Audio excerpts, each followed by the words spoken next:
When people talk about the worst types in Pokemon, we tend to see the same ones pop up over and over. Bug, normal, ice, maybe sometimes grass.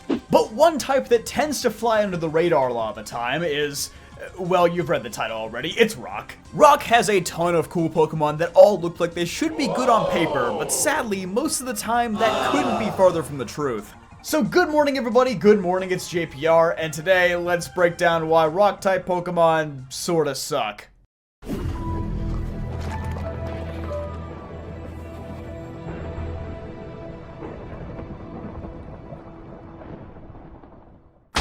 Rock notably serves as the first major boss fight in Pokemon history, with the Brockster himself being Kanto's first gym leader. As kids, we were told to be intimidated, but in retrospect, this was maybe kind of a red flag.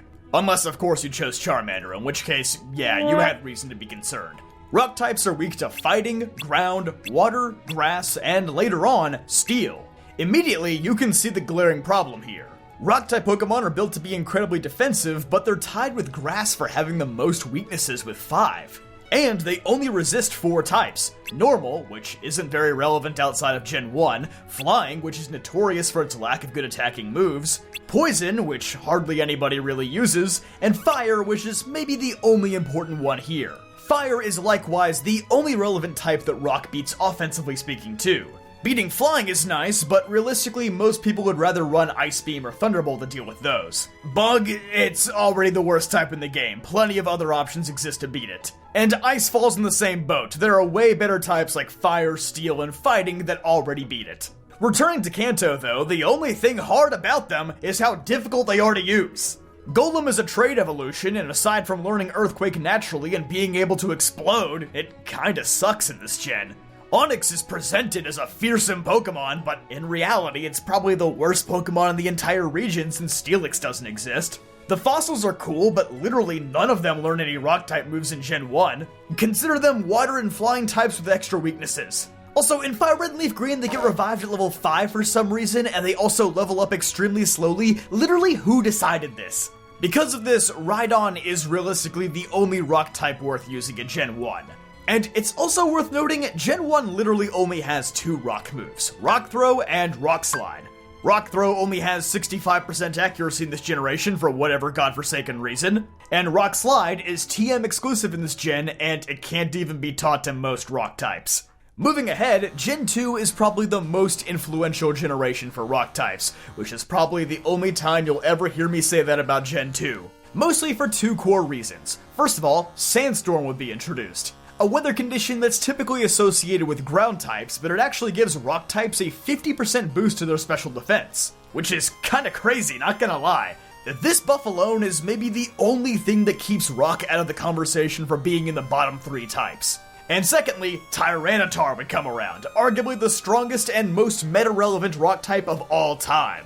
Does anybody else miss when pseudo-legendaries weren't exclusively dragon types? Good times. Tyranitar is mostly a Pokemon who's good in spite of its typing.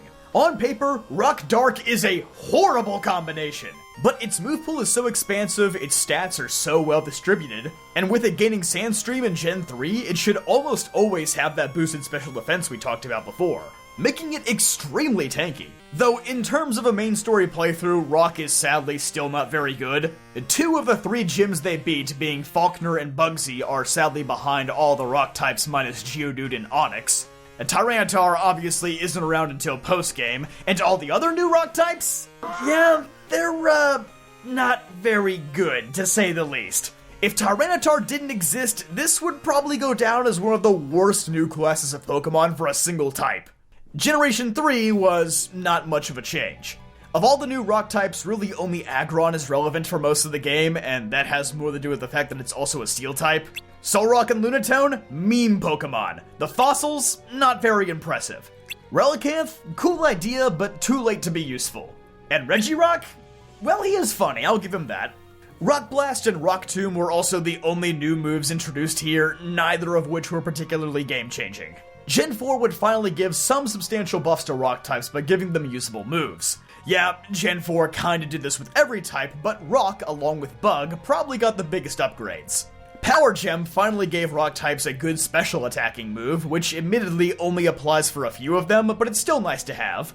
Stone Edge, while unreliable, can be taught to tons of Pokemon to give them a powerful coverage attack, and Stealth Rock was an absolute game changer for competitive play, making some flying types completely fall off the map. Sorry, Charizard. And boy, I'm sure glad these moves were introduced here because man, are all the new rock types here pretty bad. Rampardos and Bastiodon? Did they even playtest these guys? On the bright side, these new moves gave new life to older rock types who had always struggled to do damage, like Aerodactyl and Kabutops. Thankfully, similar to Bug, rock types would receive a ton of great additions in Gen 5. Gigalith is a pretty solid main story Pokemon, and while not immediately impactful in competitive play, it would eventually get Sandstream, giving it a small niche in the lower tiers. Archeops and Caracosta, while still quite flawed, felt like the first viable fossil Pokemon since Gen 1. Crustle could even be pretty threatening thanks to Shell Smash, and their second attempt at a Rock-type legendary, Terrakion, ended up being a meta-defining Pokemon in both singles and VGC. Turns out that when you go full offense with Rock and Fighting, you can actually make a pretty darn good Pokemon. Moving to Gen 6, unfortunately, this was a bit of a recession for Rock types. Mega Aerodactyl and Mega Tyranitar, while good additions, were often seen as less valuable Mega Evolutions since they didn't change a whole lot. And the only other rock types were Carbink, LOL, Tyrantrum, who was just okay, Aurorus, who has more weaknesses than moves, Barbaracle, LOL again, and Diancie, who was actually pretty good with its Mega Evolution. But obviously, being a mythical Pokemon means it's not usable for the main story or VGC. And by the time Gen 7 rolled around, it was clear that rock types were starting to fall behind again. Lycanroc and Minior are the only new main story Pokemon introduced here. Minior is fun, but not exactly what I would call good.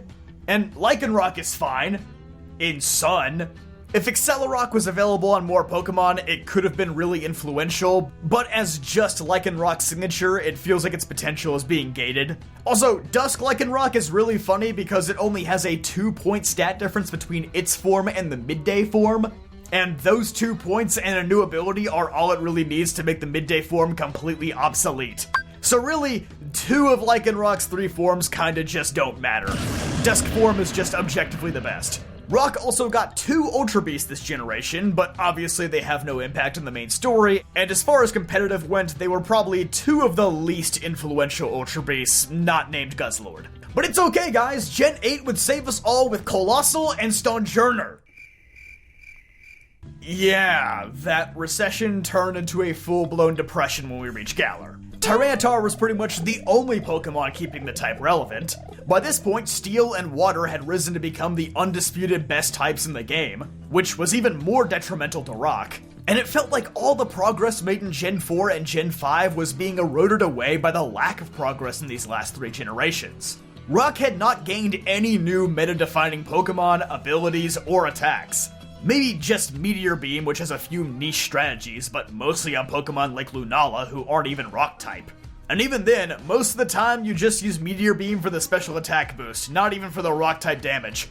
At the very least, Generation 9 would give Rock-types some crumbs. Garganacl is definitely the best pure Rock-type Pokemon ever made, maybe the only good one aside from Dusk Lycanroc.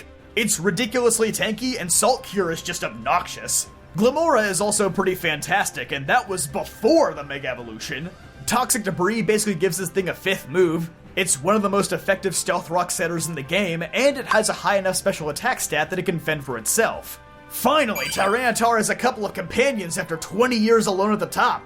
Hisuian Arcanine, who everyone thought was going to be terrible based on its typing, and who can blame them, Magcargo exists, actually ended up being pretty solid in both singles and doubles. Between Rockhead, Head Smash, and Terra Normal Extreme Speed, that's all you really need. And of course, Iron Boulder. Essentially just being Terrakion, but power crept to Gen 9 standards. This is definitely the best that Rock has been in a long time. But for the most part, these Pokemon are good because they either have insanely good signature attacks, or they have really good stats like Tyranitar. Very few of them are good just because they're Rock types. And the type in general still has a lot of glaring issues.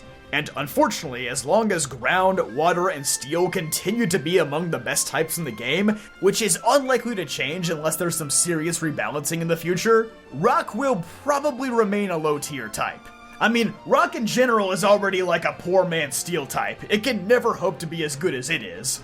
But at the very least, it seems like Game Freak is learning how to design rock types that are good in spite of their typing. So maybe Gen 9 will mark a turning point for them. But hey, if you think this video rocked, then be sure to give it a like and subscribe for more videos just like this one. I'll see you guys next time.